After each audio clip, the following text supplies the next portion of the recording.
we're incredibly grateful that Alana's visit to the West Coast made it possible for us to have her with us today on October 7th, on the first day of Sukkot, so that we could hear from you and we could use this moment as a true opportunity to reflect, to remember, and to remind our community what the work is that's still ahead of us. Alana is an Israeli-American who lives in Israel, and her family members were among those who were abducted and taken hostage on October 7th, 2 years ago, from kibbutz near Oz. This really transformed Alana, as you'll hear in a few moments, into a public personality, and she became really a voice for her family and for humanity over the course of the last 2 years. She wrote an incredible piece in the New York Times, which I read in November of 23, not knowing that we would ever meet in person. It resonated deeply. She's also featured in a documentary called Torn, the Israel-Palestine Poster War, and she really uses her platforms to connect with a diverse community across generational and political lines. She will speak to us today about her family's story, including two of her family members, David and Ariel Cunio, who remain in captivity. And I want to preface Alana's words with just a brief introduction of my own, which is I heard Rabbi on a podcast just yesterday. Eli, as many of you know, was also abducted on October 7th. He was in captivity for 491 days until that release that occurred with a number of other of the hostages in January and February. I was actually in Jerusalem at the time, and only upon his release did he learn that his wife and his two teenage daughters had been murdered on October 7th. He also learned then that his brother had been murdered in captivity. Rabbi's story is now known well across Israel because he wrote a book, and the book came out recently, and many people have been hearing his story. But what I was most struck by listening to this man, who has really lost everything, is that he keeps describing himself as lucky. He says that he is lucky to be alive, that he's lucky to have lived the life that he lived with his beautiful wife and his daughters for the years that they had, and that he recognized while in captivity that every single moment he was standing at a juncture between life and death, and it was upon him to continue to choose life. And it was that choice, it was that decision that gave him the strength and the fuel to survive through those many horrific days. You may remember he suffered horrifically, as all of the Chatufim have. His story is particularly horrible. And he made the choice not only when in captivity, but also since he's been released, that he would continue to recognize that there was always a choice before him. And as I heard his words, I heard the echo of Viktor Frankl, of course, who's so known to many of us now, because he describes a very similar choice that he and so many made when they were in their own darkest hours during the Shoah. And I think it's a really critical reminder for us, because we feel so often here in the diaspora, we feel so helpless and so hopeless, and we feel like there really are no possibilities before us. And what Eli has chosen is to remind us that there is always a path before us, and there is a path that we can choose that leads toward life. And so in this particularly tenuous moment, as literally negotiations are unfolding as we speak, and we could be hours or days away from an end to the horror of the last 2 years and the beginning of the healing process that will come ahead, I really believe that it is upon each and every one of us to remember that there is a choice before us, and we must continue to choose life, to choose understanding, to choose peace. Alana has made such a choice herself, every day bringing a message of deeper care and deeper understanding to everyone who will listen to her. And you have not been silenced through 2 years of incredible heartache, personal heartache, and also challenge. And so we honor you and the choices that you and your family continue to make, and hold in deepest prayer the possibility that this will be the last of these talks that you will have to give before your beloved cousins are returned home. And with that, I invite forward Alana Zeitchik to share some remarks this morning. And I will say that she'll speak now and share her story in this room. Then we'll finish our service with Musaf, and then we'll go out to the sukkah, grab some food, and then we'll be in conversation with Alana. She loves being in Q&A with the community, and this will give you a chance to learn more and experience a little bit more from her today. Thank you.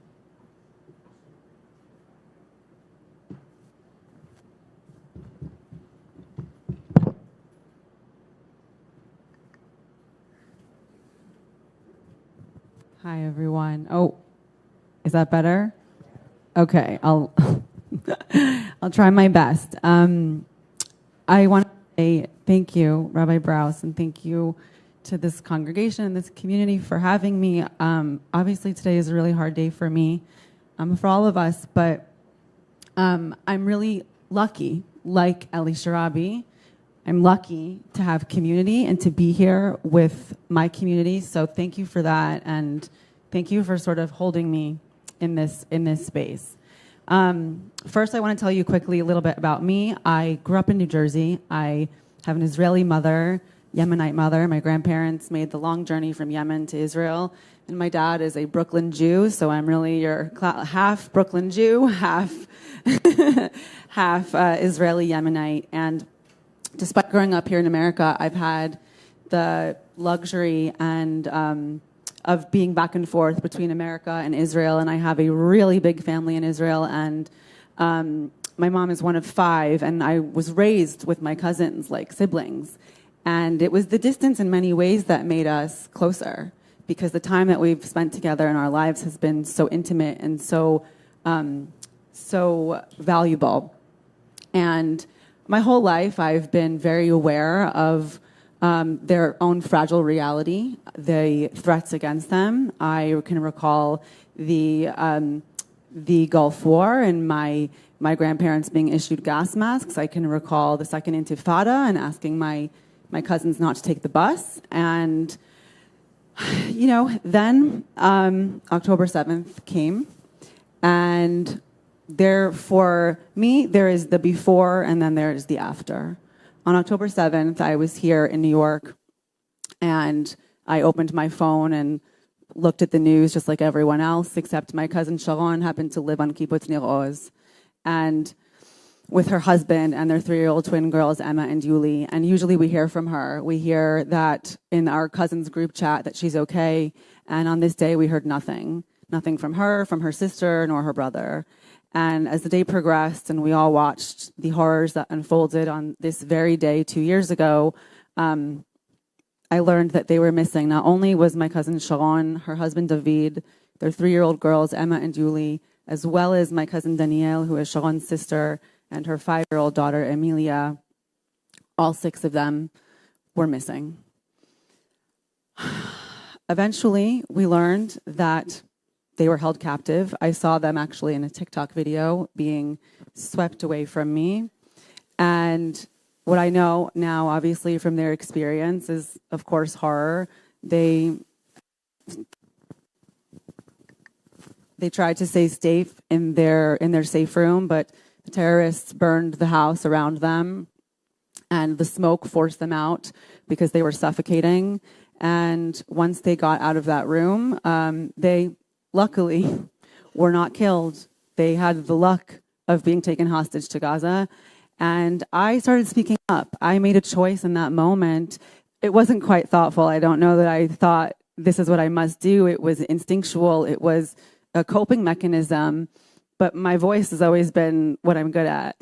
So I just started screaming, and I promised I would scream to the ends of the earth for them. And I, was on the news by October 11th, and at the UN on October 13th, speaking to world leaders.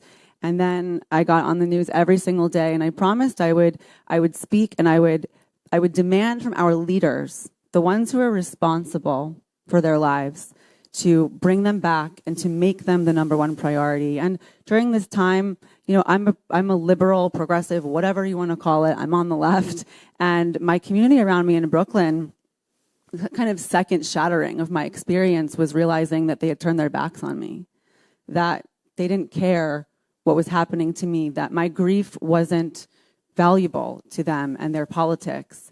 I watched people tear down posters of my baby cousins and put, Hitler mustaches on their faces and call one of them a white colonizer.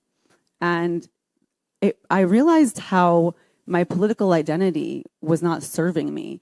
But I made the choice to not get caught up in the polarizing narratives, which I understand why everyone does. It's easy. But I had family to save.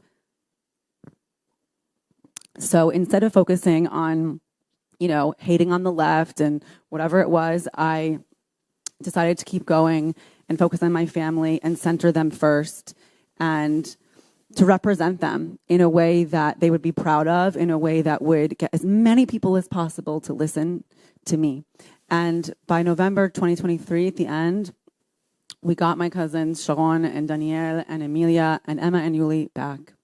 A ceasefire deal, diplomacy. These are the things that we know save lives.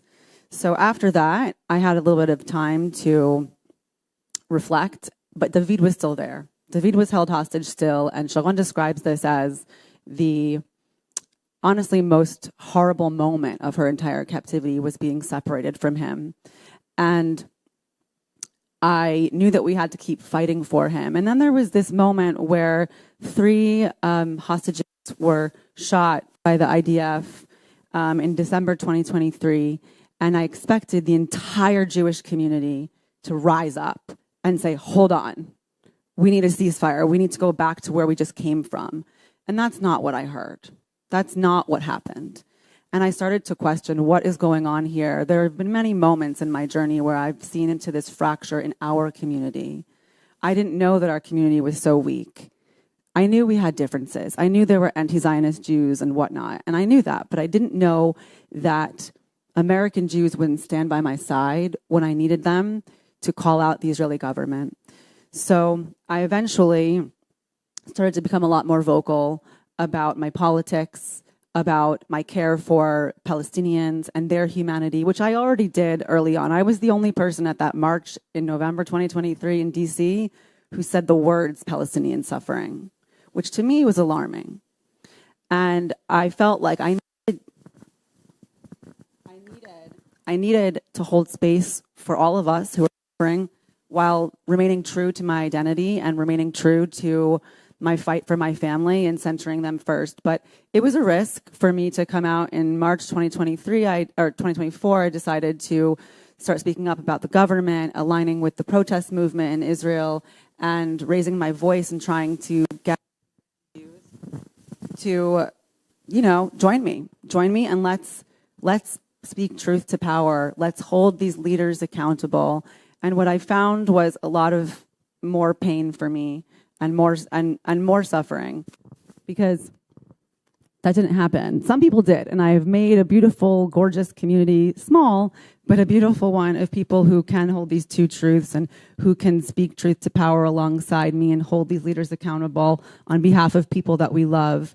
But I started to see a real darkness in the Jewish community, and I started to, when I came out around the election time, I got hate messages from Jewish people. And there has been nothing, I will say, in this experience besides my family's captivity and them being stolen from me. There's been nothing that has broken my heart quite like the Jewish community.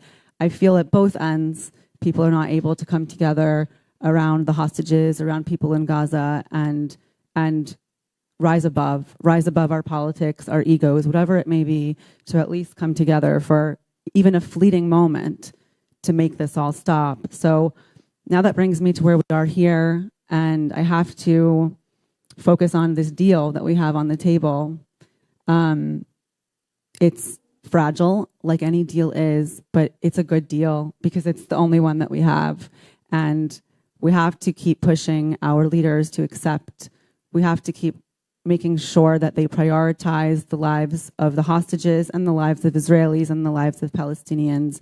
That work that holds all of that, it's right. It's not wrong.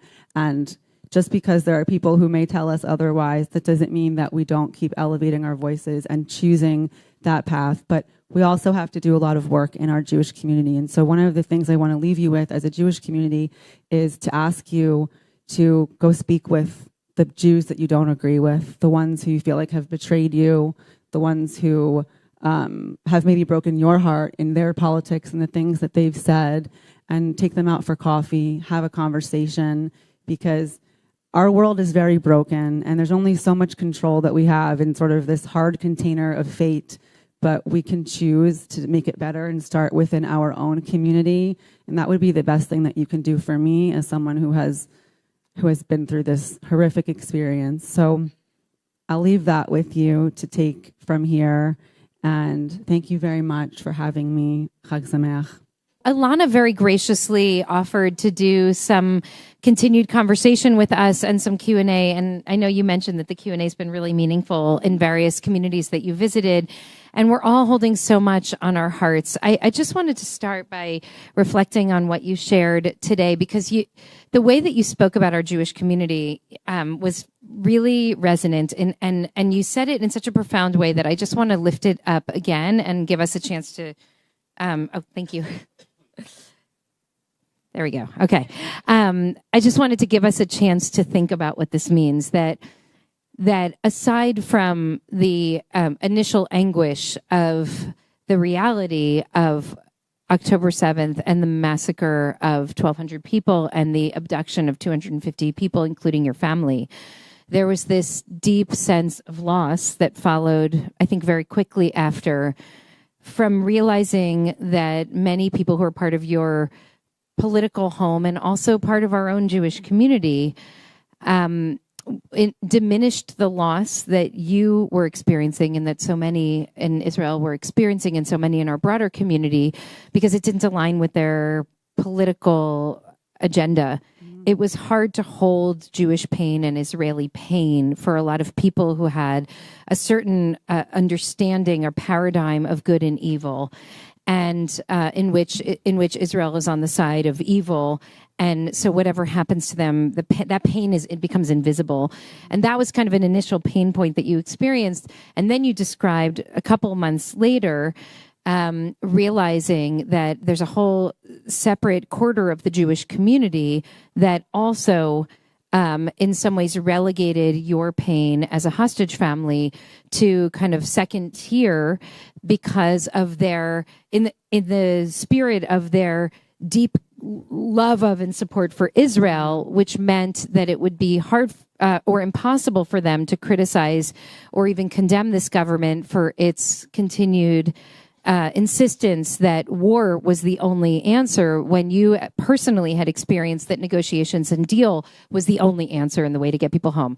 I think I just said that in a much harder way than you said it so simply earlier today, but I wanted to just start with that to put it forward again, meaning what does it mean that you hold this small sliver of space in which your pain is invisibilized by both sides of the political spectrum, and that also manifests in our own Jewish community, that broad spectrum, in which we really see a kind of failure of expansiveness of heart that would allow you and your family to be seen and held as you needed to be through this time. And I was just incredibly struck by the clarity that you offered when you shared that this morning. And I wonder if you can start by just reflecting a little bit more on what that has been like for you. And is this on? Okay. Yeah, I think the clarity, it comes from this sort of experience of isolation. And I had to ask questions because I was, like, for example, I was not engaged in Jewish life before October 7th. I was just like a regular secular Jew living in New York, like Israeli, had very strong connection to my family in Israel and being Israeli, but I didn't have like the foundational baseline that I think I could turn to right away. And so, interestingly, my first instinct was political community. I looked back at my Instagram stories on October 7th because I was immediate. I was right away. And I was already addressing that it wasn't resistance. While my family is missing. This is not resistance. And I kind of was turning towards this political community. And then, of course, the Jewish community really rose up in the moment. The kind of majority mainstream Jewish community.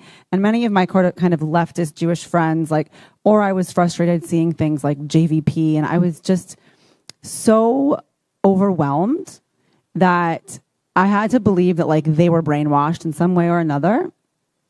And I shouldn't just pay attention to it, but it really was the right wing sort of, or center now kind of Jews that cracked it open for me the most, because I was aware of the anti-Zionist Jews. I was aware of the JVPs of the world. I was not aware that American Jews would have such an inability to have courage. Really, this is courage, is what I feel like I started to explore concepts like Ometz Lev and what that means and what is our inner strength. And I just love being Jewish so much.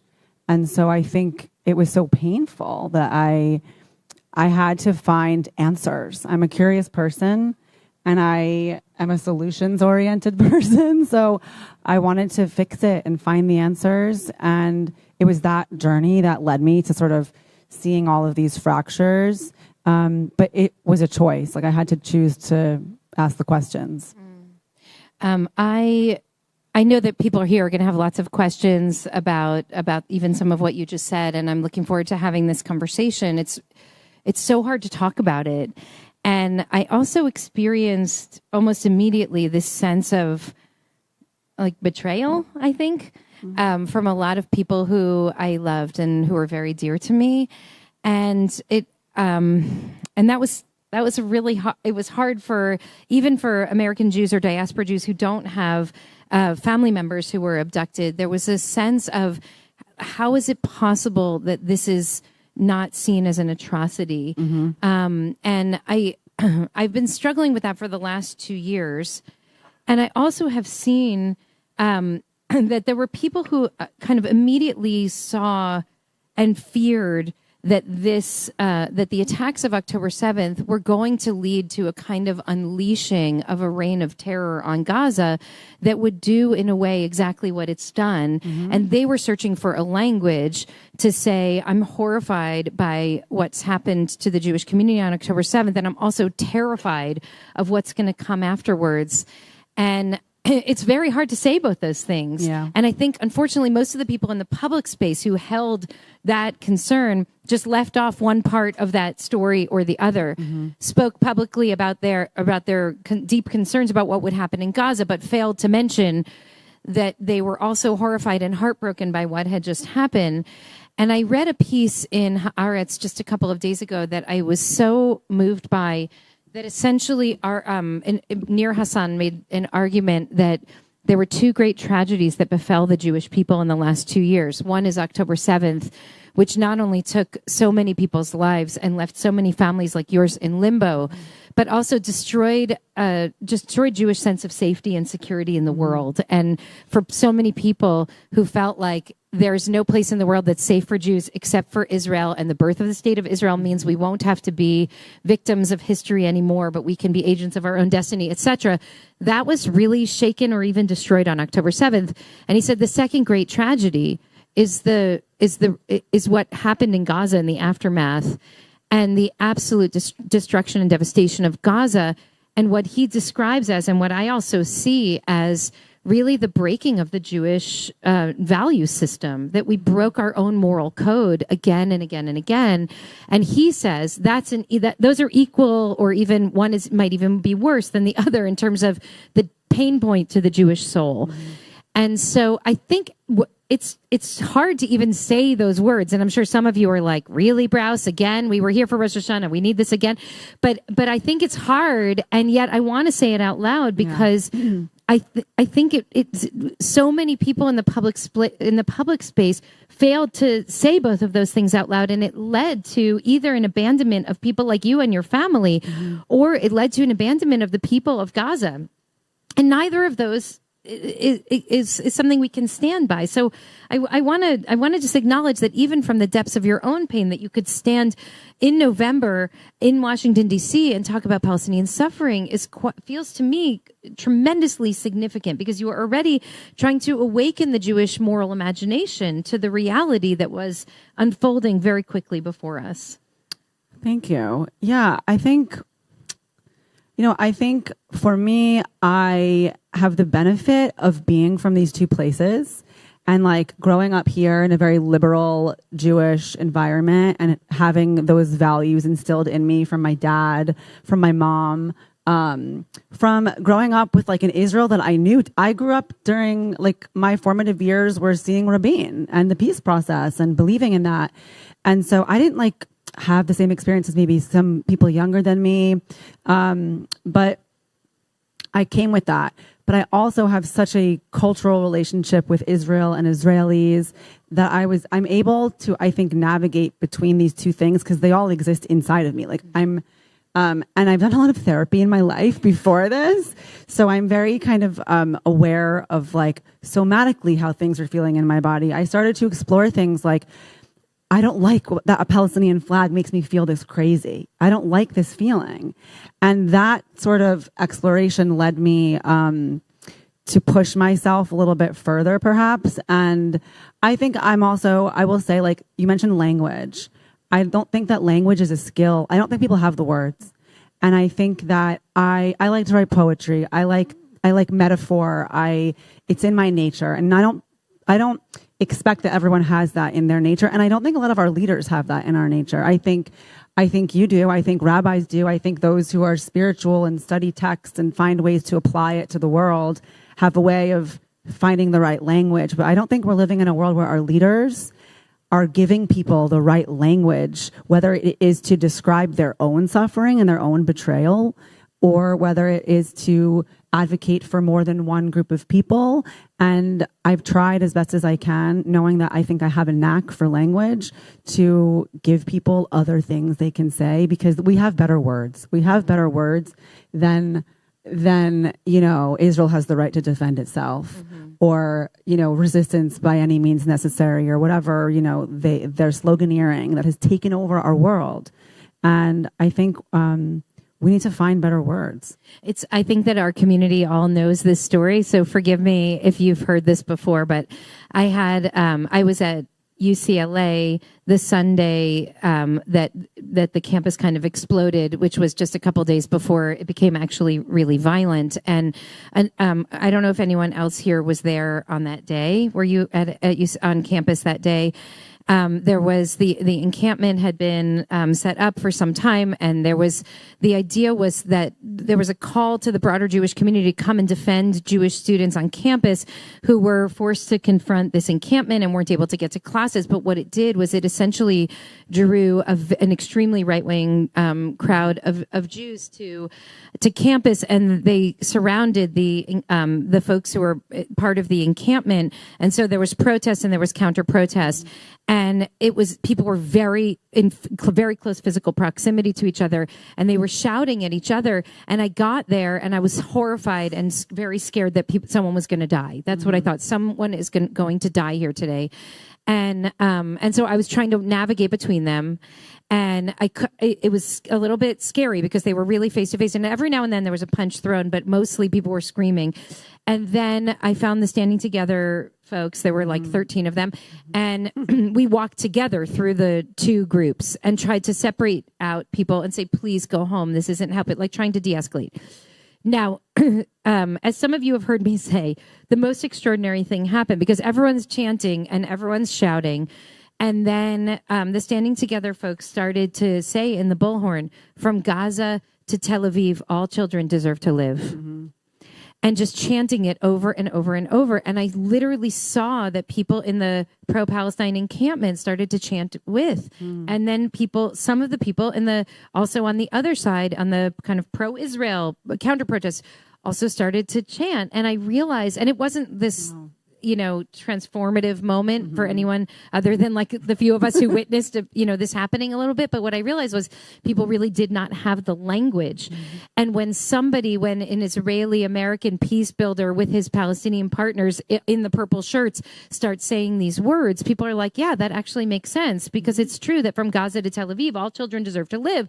And we don't have to be shouting at each other. We can together be building a different kind of reality. And I feel that that's one of the great losses of this time is that, and it's about language. It's about moral imagination. It's about allowing our sorrow to meet someone else's sorrow, and realizing that the pain that I feel should connect me to someone else who's feeling pain, not distance me from them. And I think that's something that we really have struggled with in our time, partially because of the algorithm, partially because of our political leadership and the political environment. But I think that's really one of the great losses of our time. So thank you for contributing your language, your words to this discourse. Of course, thank you. I have a lot of things that I would love to talk to Alana about for the next hour, but we're not going to be here for an hour. Don't worry. But I want to open it up and see what's on your mind. You've heard a little bit. You've heard a lot from me in the course of the last these holidays, and your lifetime at IKAR. You've heard a little bit from Alana this morning. I'm wondering what is on your mind as you hear this conversation. And if you could just please rise where you are and introduce yourself so that we know who's talking. And we'll keep short comments or short questions, I should say. Yeah. There's a microphone. Oh, sure. Hello. Okay. My name is Hillary Waldinger. I am totally in favor of getting the hostages home as quickly as possible, and I very much regret, that deals weren't made before. But I am haunted by this issue of, because now, we're hoping that a deal will be made. But what if Hamas, who really has a philosophy that life is not as important as their struggle, what if they won't ever give in?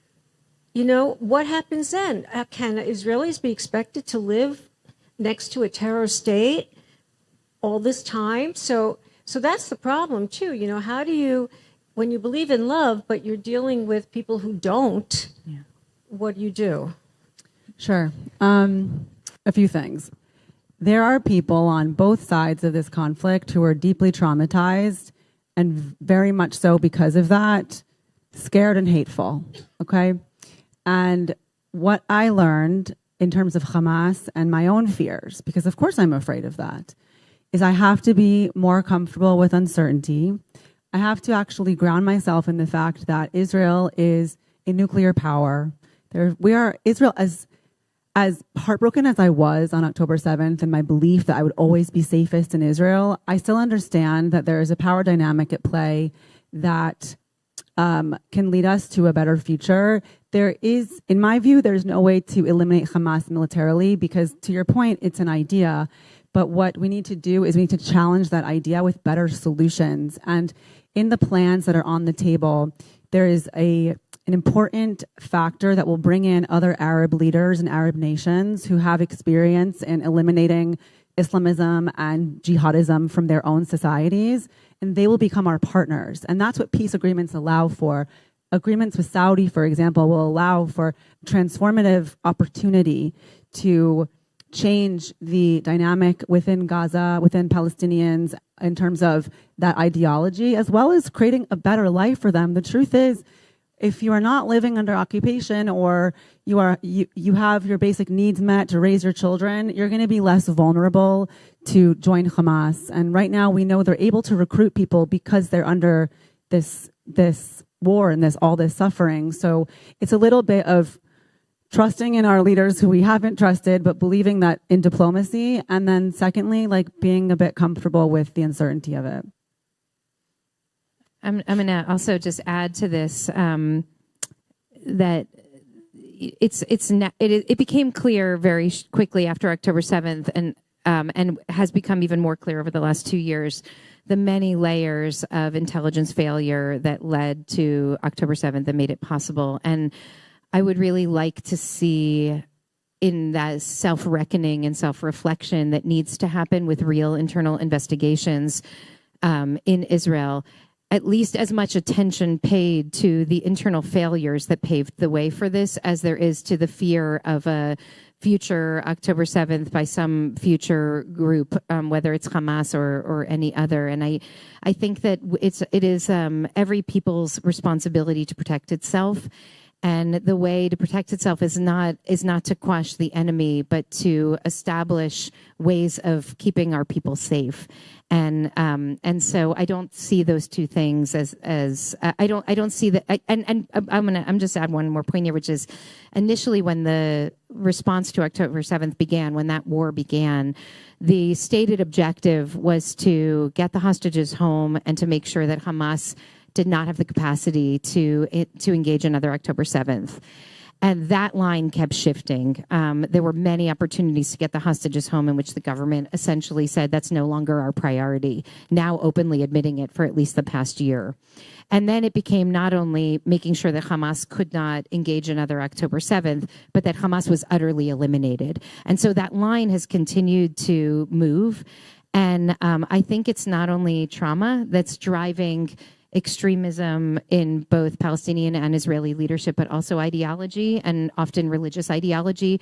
There is a messianism that's at the heart of Israeli political leadership and also Palestinian political leadership that creates this lie that you can have everything. And the fact is, neither is going to have everything. There are 7 million Israelis and 7 million Palestinians there, and they're going to have to learn how to share that small piece of land. Mm-hmm. And so that's a shift in mentality that I think we're going to have to hopefully help bring forth in the next chapter of this. Thank you for your question, Hillary. I think lots of people share that question. Mm-hmm.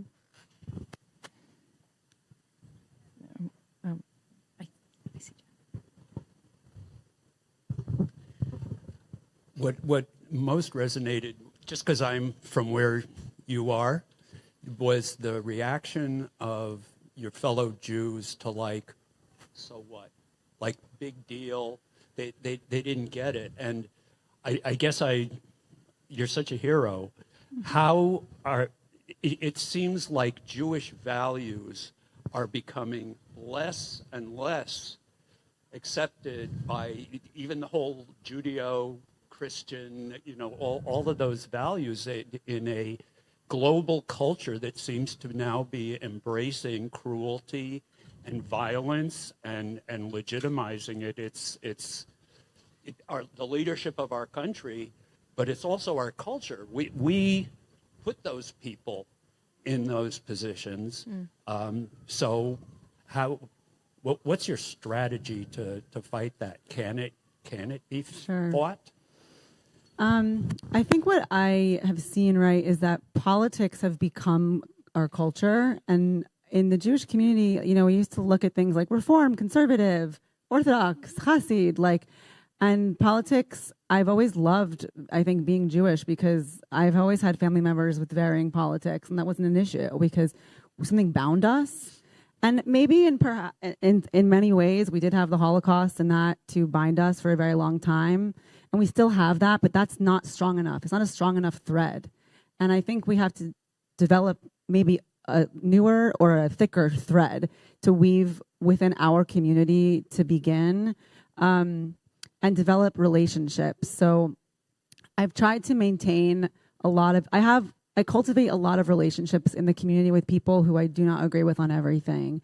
And I try to center those relationships on whatever our common ground is, and I try to find it. Some people you can't find it, and it's tough, and they're blocked off. But I think that there is an openness and a desire. People don't want this, but it does sort of require me to leave some of my politics aside when I'm engaging with people and develop more intimate personal relationships with people who are politically misaligned, and try to maybe cultivate more Jewish community around that. And, it's a question of politics make their way into our Jewish spaces, and they should, but when should they not? When should we pull back from them? And this is a question I kind of have and I'm always asking.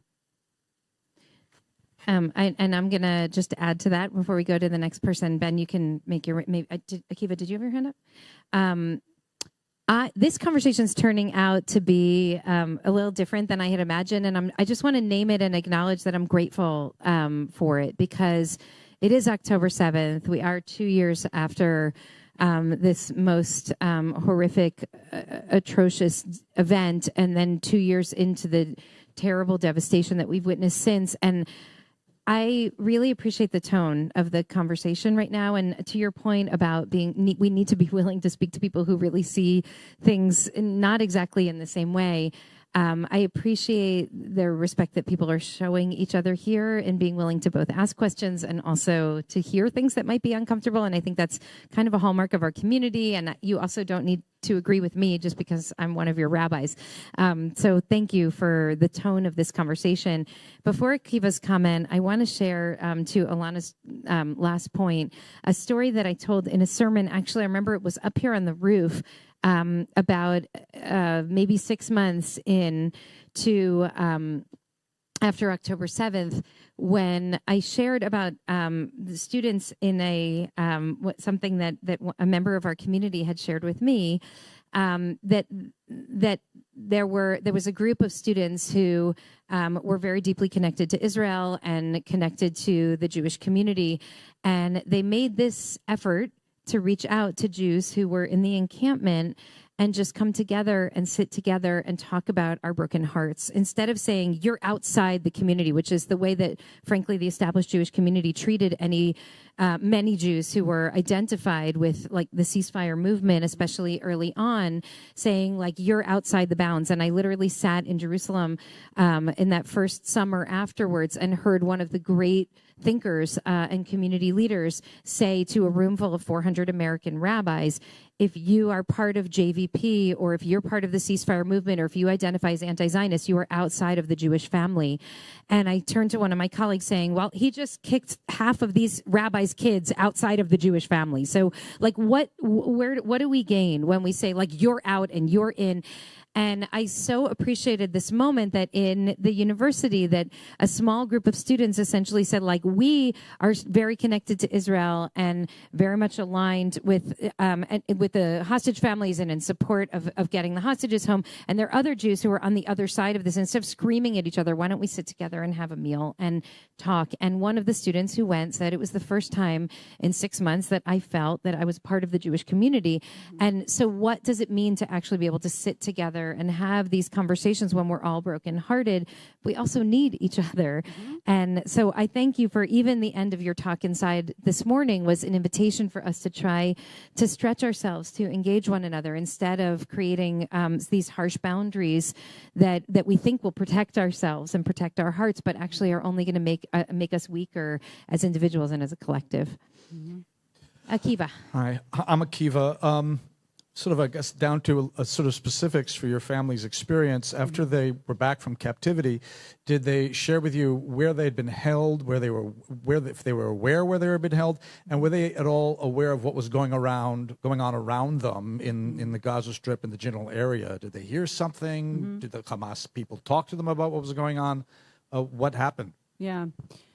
So they had slightly varied, they had different experiences because... So when David and Yuli, one of the twins, were put on, they left the room, got put onto a cart, and then the Hamas terrorists started, shooting at them.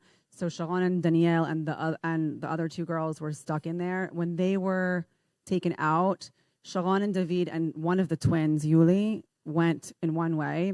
Danielle and Amelia and Emma, the other twin, went another direction.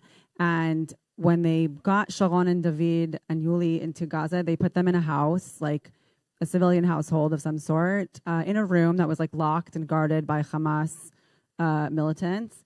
And then with Danielle and Amelia and Emma, we don't know why still to this day, but they took Emma from her. So they wouldn't let Emma stay, and they put a gun to my cousin's head and took the 3-year-old. And they put her by herself for 10 days in a house with a family. And we don't know what her experience was exactly like in those 10 days. And then they put Danielle and Amelia into the tunnels. So Sharon and David and Yuli were stuck in this house. And eventually they can hear all the bombs. They could hear the bombing. And they expected it, right? They knew that this is what the IDF would start doing. But the house next to them was bombed. And they were then they had to leave because the whole building collapsed around them. So they survived. I mean, every step of my family's experience is truly a string of miracles. And they were put into like an ambulance where they had to pretend to be like a corpse and a grieving wife and a child, and took them to Nasser Hospital in Khan Yunis, where they were kept hostage for the rest of their duration, in a room in Nasser Hospital, in a wing of the hospital that Hamas runs and was holding hostages with many other people. And they did make, and then when they got to the hospital, like a day later, they took Sharon and David and Yuli to make like a propaganda video in a room, and all of a sudden Sharon hears a child crying, and she goes, "That's Emma's cry." And David said to her, "Is it Emma?" Like, he was like, "What are you talking about?" Like, they thought she was dead.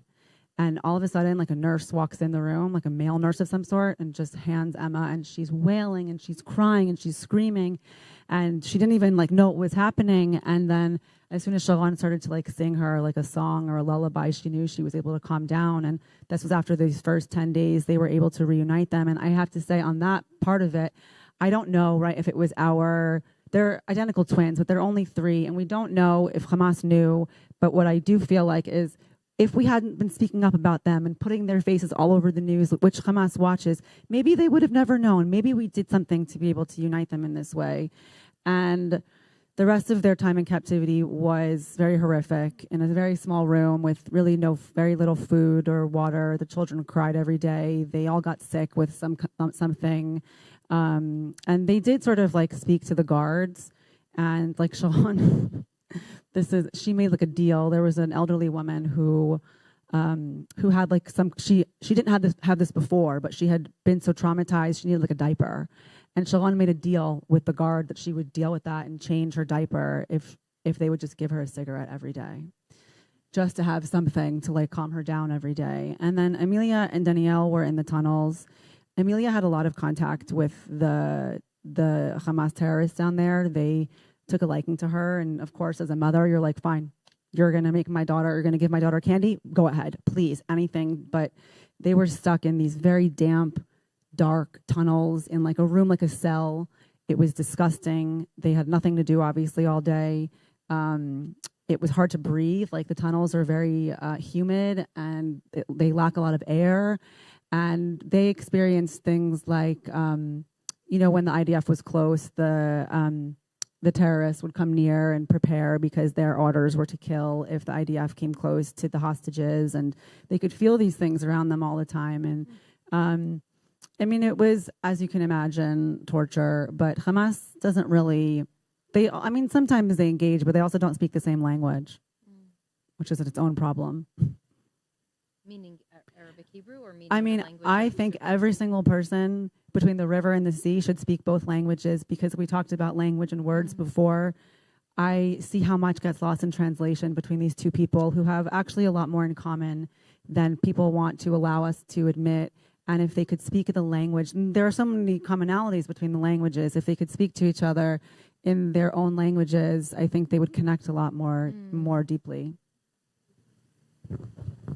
By the way, I'm just my daughter, our middle daughter, was in Jerusalem last year in a gap year program in which she studied Hebrew and Arabic and did some volunteer work and lots of travel to explore Jewish communities around the world. But she did learn some Arabic, and she said she got into a taxi from the airport the other day, and she stepped in, and her name is Sammy. And so when she got in, the driver said, "Are you Philistine? Are you Palestinian?" And she said, "No, why?" And they said, "Because your name is Sammy. That's a name that lots of like Arabs have." And so she said, "No, I'm not Palestinian, actually. Like, I have family in Israel," she said. And the driver said, "Oh," and then said a few words in Arabic. And she said, because she had been studying Arabic the year before, she actually engaged in a little conversation with him in Arabic. And she said it was kind of this transformative moment where she was absolutely terrified. And it was like an act of courage to say, "No, actually, I'm not this, and I'm this." And then they had an immediate human connection. So, yes, language. Yeah. Okay. And then Scott. I want to speak to your feeling like you have no community in the Jewish community in Brooklyn and the wider world. I think that the Jewish community as a whole has failed our children educationally. I have a kid who went to day school for 12 years, and the word Palestinian was never mentioned. That we have created this ahistoric void of, like, you know, it was a land, people without a land without people. And as a result, when our young people hear the counter narrative, they have no facts. They have no knowledge of pre-state Israel and the geopolitical forces that created the land of Israel. They just say, you know, settler colonial project, we're done. And I think that's something we need to own up to and address. Yeah, I mean, I agree. I didn't. I think there's a balance, right? We have a narrative, and our narrative is valid, and we don't have to not teach it, but we do have to arm children. I mean, arm kids. I didn't have it. What I see for a lot of kids is when they go to college and they hear these things that they never learned, particularly in like a Jewish day school. Because I was in public school, so it was a little bit different for me. Public school helps. I think that they feel like they've been betrayed, they've been lied to, and no, they just haven't learned the other narrative and the other story. And so I do think that our Jewish institutions are failing us broadly, and that they need to integrate education at the right age. I don't know when that happens. I'm not an educator, but I do think that they need to, our kids should be smart. They should know everything, and they should be given the opportunity to form their own opinions. I don't think we have to discard our narrative, but I do think that we have to bring in Palestinian voices and teach them more about the other side and, yes, the geopolitical realities of the region. Thanks, Amy. Scott? What are the things that have given you strength that you didn't expect? Palestinians that I met. Israeli anti-occupation activists who live in New York, who I found...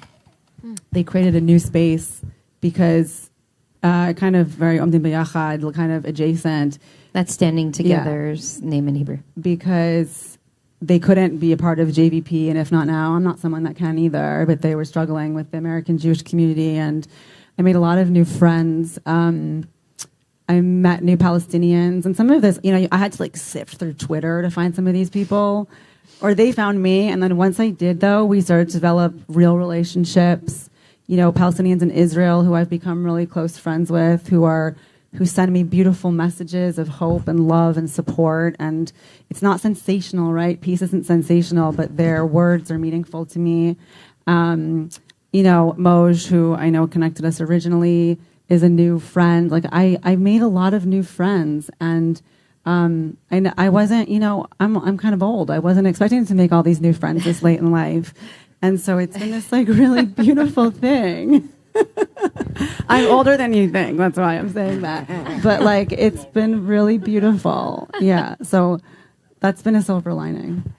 It's 1:30, so we are going to close. I know I still see a few hands, and I'm sorry, but I want to close on this note, and then maybe you can stick around for a few more minutes. So if people have individual questions, but I love your answer to that question, and I also, Moj also came into my life. Moj was here earlier, who is really an Iranian dissident and political activist who just sort of appeared in my life after October 7th and was like, I need to know you and we need to work together. And I want to say that after my sermon on Rosh Hashanah, somebody wrote me a letter saying, that she, I respect you, but it was very respectful. I respect you, but it upset me because I feel like what you're presenting isn't exactly fair, because the imam that I quoted in my Rosh Hashanah sermon basically said, I shared that he and I are friends. He lives in DC. He's a peace builder, and all of his family's in the West Bank. And we had this beautiful conversation in which he told me this horrific experience that his family was having in the West Bank. And then he said, but I know that that's not Judaism, because I've studied to Judaism, and I know what your texts say, and I know that this is as much a distortion of Judaism as there are people who are distorting all of our traditions. Anyway, I shared that story, and this person said, I feel like that's unfair, because yes, that imam said that to you, but there are 1,000 other imams who say horrible things and want to kill all the Jews. And so to present that voice, but not all those other voices, is irresponsible. And I said, no, my job is not to represent the worst voices in the world. Our job, my job and yours and all of ours, I believe, is to really do the work of of finding the voices of people who believe in and are willing to work to make peace together, and then amplifying those voices. Because frankly, the people who have this fantasy of eliminationists, that an eliminationist fantasy that everyone on the other side is going to disappear, they get enough airtime. And I feel like our work is to actually put forward the voices of the people who you're talking about and the people who I like to spend my time with now, who really have a different vision of what's possible. And so that's why we were absolutely thrilled and grateful to have you here with us, Alana.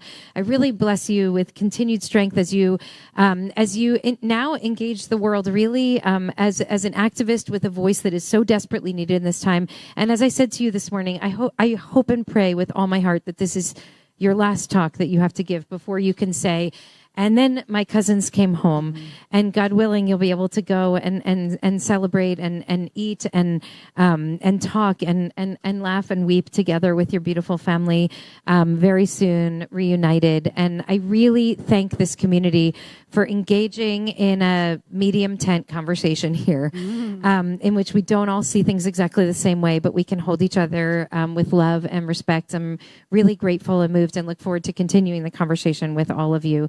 Chag Sameach, Chag Sameach, and thank you, everybody. Thank you. Thank you.